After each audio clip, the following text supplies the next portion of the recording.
Nous allons parler aujourd'hui d'un thème important, le pardon. Et nous intitulons le partage comme suit: le pardon, une clé du paradis. Si nous voulons définir les termes qui constituent le thème, pardon veut dire action de tenir pour non avenu une faute, une offense, ou de ne pas en tenir rigueur au coupable et de ne pas lui en garder de ressentiment. Ou en d'autres termes, renoncer à tirer vengeance d'eux. Pour synonyme de pardon, nous pouvons voir oublier, remettre, passer, absoudre ou gracier. La clé, si nous voulons la définir, la clé est souvent un petit objet au caractère unique qui sert à verrouiller ou à déverrouiller une serrure. Pour le paradis, le mot paradis, du grec paradeisos, le paradis veut dire la demeure des bénis dans le séjour des morts. Dans le séjour des morts, la demeure des bénis, c'est le paradis, selon Luc 23, verset 43. Une autre définition du paradis, le lieu définitif où vivront les justes. Apocalypse 2, verset 7. Le pardon est l'un des piliers du salut offert par Dieu à l'humanité. S'il n'y avait pas de pardon de la part de Dieu, il n'y aurait pas de salut pour l'humanité. Le pardon, nous le savons tous, est le langage de Dieu. Et ce langage, Dieu a commencé par le parler dès le jardin d'Éden, où le diable espérait que Dieu allait rejeter l'homme à tout jamais, après les avoir induits dans l'erreur, dans le péché. Donc l'attente du diable, c'est que Dieu se comporte comme lui en rejetant l'homme à tout jamais. Mais contre toute attente, Dieu a gracié l'homme et a fait preuve d'amour en couvrant l'homme qui était nu de peau d'agneau et en traçant dès le jour-là le salut, le plan du salut éternel. C'est pourquoi nous disons que le pardon est le langage de Dieu. Et ce langage, le diable ne le connaît pas, ne le parle pas. Le pardon, le diable ne connaît pas ce qu'on appelle pardon. Ce qui fait que si quelqu'un fait usage de pardon, le diable est surpris. Si par hasard, le diable place quelqu'un sur ton chemin pour te blesser, pour t'offenser, et tu fais usage du pardon, tu fais comme si de rien n'était, tu laisses tomber, le diable est désemparé. Parce que lui, son langage, c'est la haine, c'est la vengeance, c'est la rétribution, c'est la colère. Donc, vu le caractère important du pardon, le Seigneur Jésus, durant sa mission sur terre, après l'amour, a passé du temps à enseigner encore plus sur le pardon. Parce que si nous parcourons les évangiles, à part l'amour, le sujet sur lequel le Seigneur Jésus a encore plus enseigné, c'est le pardon.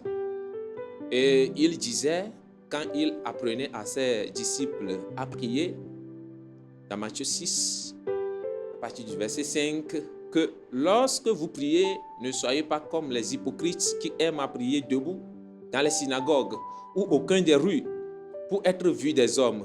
Je vous le dis en vérité, ils reçoivent leur récompense. Mais quand tu pries,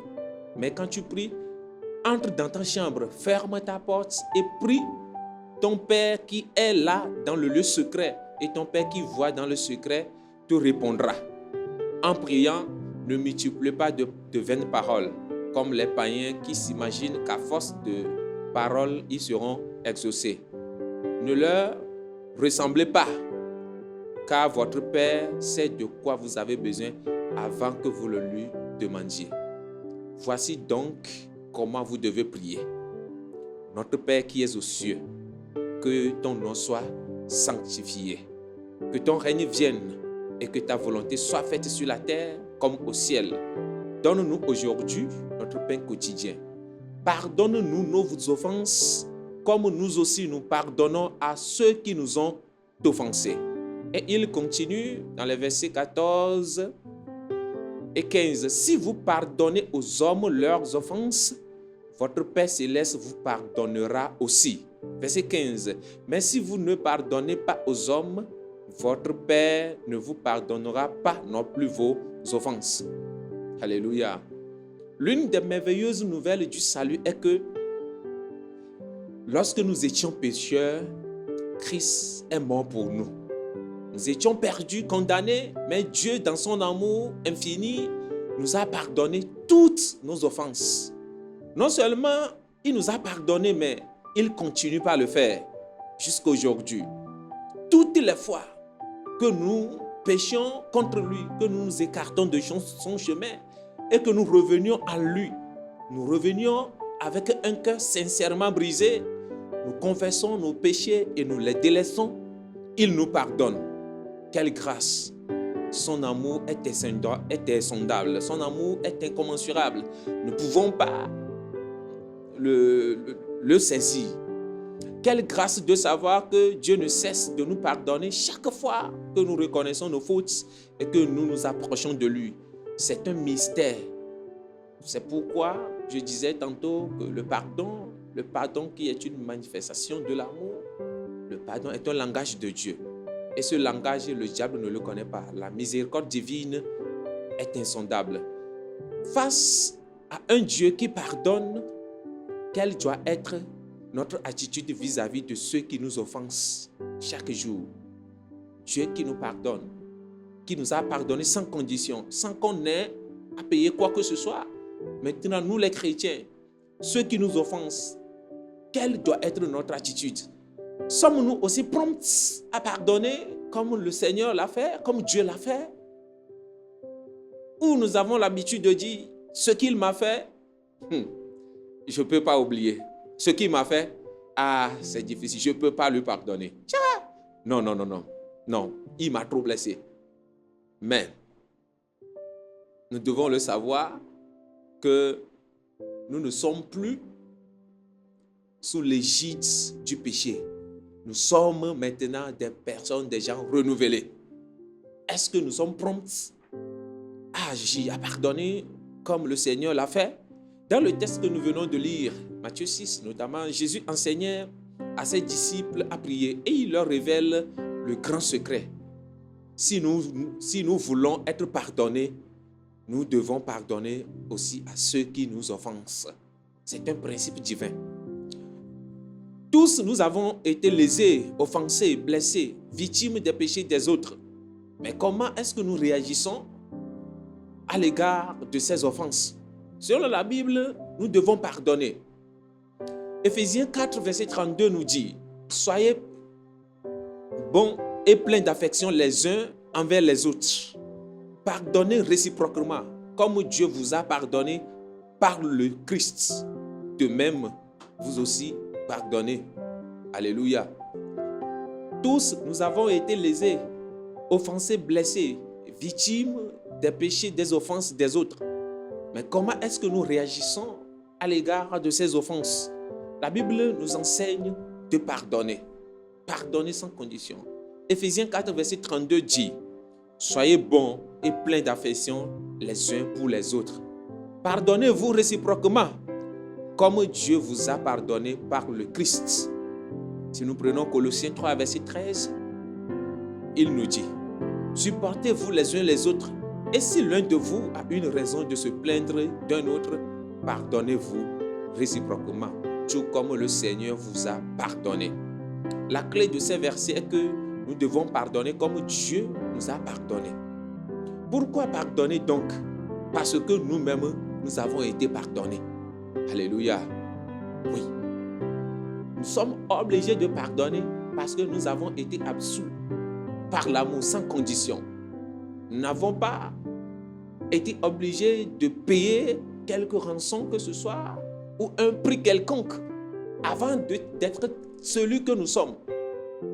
Ou bien, avez-vous payé un prix avant d'être chrétien, avant d'être sauvé? Non. Nous avons été pardonnés. Donc, si Dieu nous a pardonnés sans condition, nous devons être en mesure aussi de pardonner sans condition. Les chrétiens, nous serons surpris le jour-là quand Christ apparaîtra, parce que le non-pardon devient aujourd'hui une gangrène dans la vie de la plupart des chrétiens. Le non-pardon, manque de pardon, la vengeance, la rancœur, la haine, que non, mais peu importe. Le pardon serait si facile, bien serait simple, si nous devons accorder le pardon à ceux qui nous le demandent avec chagrin et sincérité. Le pardon serait si simple, facile, bon, pas totalement facile, mais un peu facile, si nous devons l'accorder seulement à ceux qui viennent nous le demander avec sincérité, amertume et chagrin. Mais tel n'est pas le cas. Il nous est demandé de pardonner à tout le monde, à quiconque nous offense, sans condition. Alléluia. Est-ce que vous comprenez? Certes, ce ne serait pas facile, même si la personne vient, ça dépend de la blessure, ça dépend du degré de l'offense. Même si la personne vient demander pardon, humainement parlant, parfois c'est difficile. Mais ce serait facile si il nous est permis d'accorder seulement le pardon à ceux-là qui viennent s'excuser. Mais la Bible va au-delà, que nous devons pardonner à tous ceux qui nous offensent. Même ceux-là qui ignorent, qui nous ont offensés. Même ceux qui, sachant qu'ils nous offensent, continuent par nous offenser, trouvent du plaisir en ça. Nous devons leur pardonner. Voilà. Ceux qui savent, qui nous ont offensés, mais s'en foutent royalement, ce n'est pas leur souci. Mais ils n'ont rien à cirer avec ta blessure. Mais la Bible nous demande de leur pardonner aussi. Parce que si nous ne leur pardonnons pas leurs offenses, notre Père qui est aux cieux ne nous pardonnera pas aussi nos offenses. Alléluia. Refuser de pardonner quelqu'un, c'est une démonstration de ressentiment, d'amertume, de colère. Ces éléments que je viens de citer, qui sont des traits caractéristiques qui sont incompatibles avec la foi chrétienne. Le ressentiment, la haine, la colère ne sont pas compatibles avec la foi chrétienne. Dans la prière enseignée par le Seigneur Jésus, de notre Père, nous demandons à Dieu de nous pardonner nos offenses comme nous pardonnons à ceux qui nous ont offensés. En effet, si vous pardonnez aux autres le mal qu'ils vous ont fait, votre Père qui est au ciel vous pardonnera aussi. Mais si vous ne pardonnez pas aux autres, votre Père ne vous pardonnera pas non plus le mal que vous avez fait. À la lumière d'autres passages de l'Écriture, par exemple la parabole sur le serviteur impitoyable et tant d'autres, nous avons vu que le pardon que nous accordons aux autres a une corrélation avec le pardon que nous obtenons de Dieu. Dans cette parabole du serviteur impitoyable, le Seigneur Jésus disait quoi? Que le royaume des cieux est semblable à un roi qui voulait régler ses comptes, faire ses comptes avec ses serviteurs, les a fait venir. Et dans les comptes, on lui a présenté un serviteur qui devait 10 000 talents. 10 000 talents. 10 000 talents. Et n'ayant pas de quoi payer, il a été ordonné qu'il soit vendu lui-même, sa femme, ses enfants et tout ce qu'il possédait. Imaginez la grandeur de sa dette. Lui-même, il doit être vendu, sa femme, ses enfants et tout. Le serviteur là, se jetant par terre, a commencé par supplier qu'on lui accorde terme et délai, qu'il va tout payer. Donc le maître, usant de compassion à son égard, ne lui a pas accordé terme et délai, mais lui a tout remis gratuitement et lui a dit de s'en aller. Mais qu'est-ce que la Bible a dit? Ce serviteur, à peine est-il sorti, a rencontré un de ses collègues qui lui devait, la Bible dit, 100 deniers. 100 deniers. Et les commentaires disent que un talent vaut environ 6 000 deniers. Donc ce qui veut dire que ce que son collègue lui doit n'atteint même pas un talent. Même pas moitié d'un talent. 100 deniers. La Bible dit qu'il a saisi par la gorge et a commencé par l'étrangler, en lui disant de lui payer ses 100 deniers. Et l'a jeté en prison. Alléluia. Et ayant appris cela, le maître l'a fait venir et lui a dit: serviteur impitoyable, ne t'ai-je pas remis 10 000 talents gratuitement? Pourquoi ne peux-tu pas faire la même chose pour ton collègue? Et la Bible dit qu'il a été jeté en prison jusqu'à ce qu'il eût tout payé. Que c'est de cette même manière aussi Dieu agira à notre égard si nous ne pardonnons pas à ceux qui nous ont offensés. Alléluia. Donc, ceux qui refusent de pardonner aux autres ne feront pas la vraie expérience du pardon de Dieu dans leur vie. Si vous ne pardonnez pas aux autres, vous ne pourrez pas expérimenter le vrai pardon. Vous ne pouvez pas faire cette expérience-là. Pardonner est parfois une chose bien difficile. Souvent, on dit, je pardonne, mais je n'oublie pas. Alléluia. Est-ce que pardonner, c'est oublier? Ouais. Quelle que soit la blessure qu'on t'a infligée, tu es obligé de pardonner. Mais je suis désolé de te le dire. Si tu es chrétien et que tu n'es pas en mesure de pardonner ou tu pardonnes très difficilement, sache que tu es en stage pour la sorcellerie. Ou tu héberges déjà même la sorcellerie sans le savoir.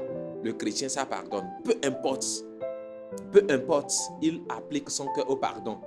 Mais si vous nourrissez l'amour ou le plaisir pour la vengeance, si vous retournez à ceux qui vous font mal le mal, vous êtes maintenant bien dans votre peau, vous vous sentez à l'aise, là, désolé, excusez-moi de vous le dire, mais l'Esprit du Dieu vivant n'habite pas en vous.